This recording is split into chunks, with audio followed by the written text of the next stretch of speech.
Hi guys, Vlad here. Today we will be unboxing and reviewing the Redragon Azure K652 wireless keyboard that is made for either Windows or Mac as well. To be honest, I did not expect this from Redragon, but I like that they are entering this more style-focused market. I mean with Mac users. You know, those fancy super cool setups. They usually go for the sleek and minimal design, and this keyboard is just blending goodies with the design and style.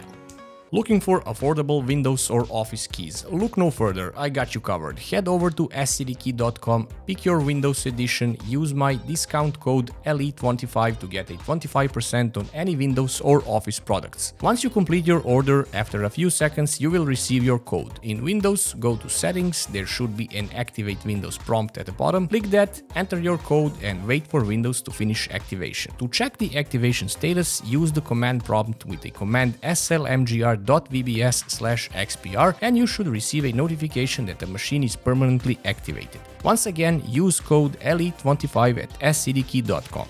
So the package includes a USB-C to USB-C cable with USB-A adapter on top of it, a key and switch puller for extra switches, the manual, 7 custom orange keycaps for arrows and some modifier keys, and a full second set of low-profile keycaps to further customize your board. The ones that are on it are with darker modifier keys and lighter ladder keys, while the extra set is the opposite of that, light modifier keys with darker ladder keys. This is a compact 75% wireless RGB backlit mechanical keyboard with 84 keys. The innovative design of this keyboard keeps the original 65% layout's length with a cutout numpad, so you can use more space for the mouse. The Redragon K652 keyboard is a low-profile, ultra-thin board with aluminum top plate loaded with low-profile keycaps and switches, offering a smooth and very responsive typing experience. The low-profile design ensures a lower typing height, which can be more ergonomic and helps protect the wrist from strain. The bottom part of the keyboard is made of hard plastic. Visually speaking, the keyboard looks great. Industrial style with 2 different grey colors paired with refreshing orange keycaps gives it a very nice contrast on any desk. The keycaps are made of double-shot ABS plastic with transparent fonts, I mean the lettering, to allow the RGB lighting to shine through.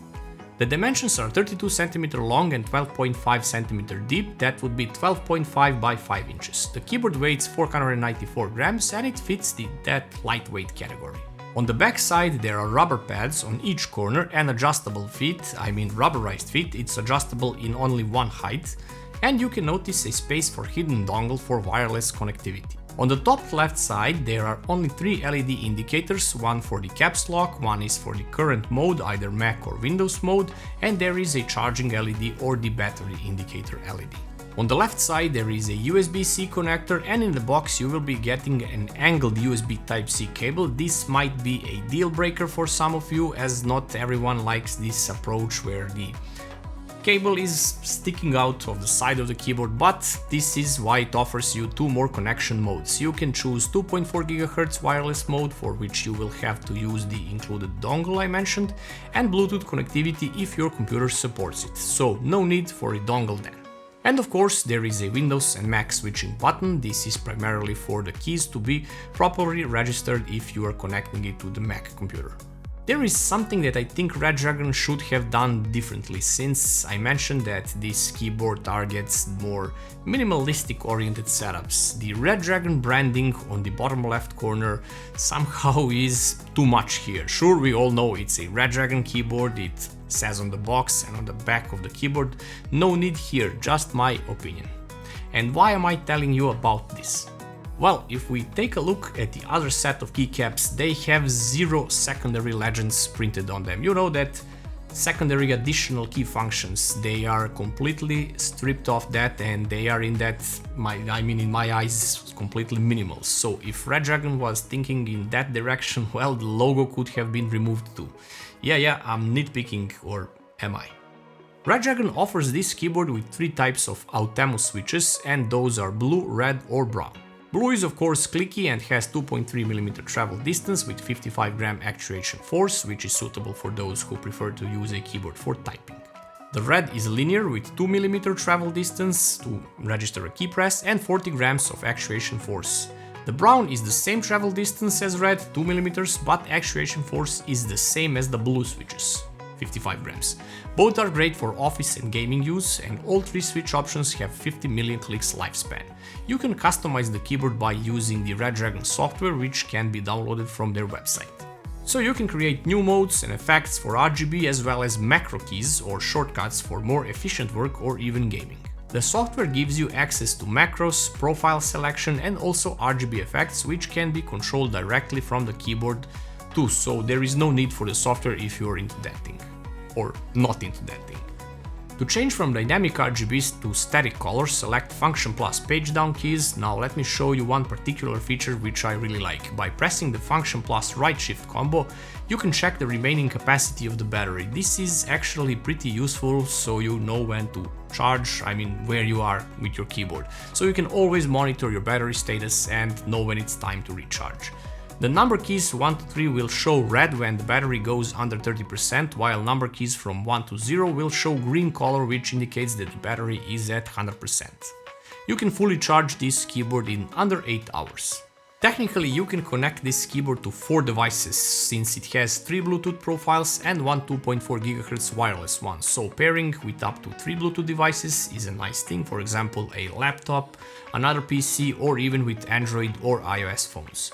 Regarding the battery life, I still haven't had a chance to recharge it, so I have been using it for some 10 days via the Bluetooth connection and it's still going on at some 50% remaining life. Bear in mind that this is moderate use, I am not using it throughout the day but later in the evening. There is a slight lag if you use this keyboard via the Bluetooth. If it goes to sleep after 5 minutes of inactivity, you need to press a key or 2 keys or 3 keys to wake it up, and sometimes it will completely miss a key press, but this is more or less flagging all Bluetooth keyboards. Using it via the wireless dongle sees no lagging nor stuttering whatsoever.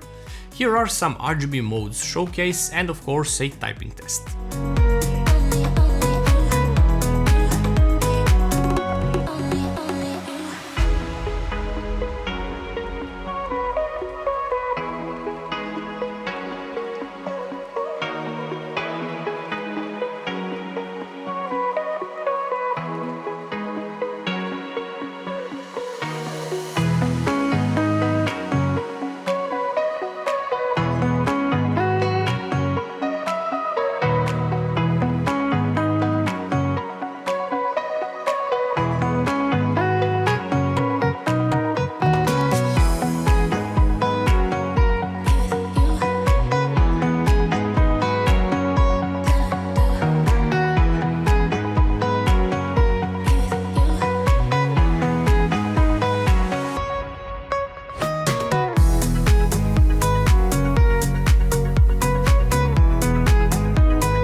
So let's break down the pros and cons that I have found using this keyboard. First, the price is $70 and for that price I can't say that it's okay nor that it is not.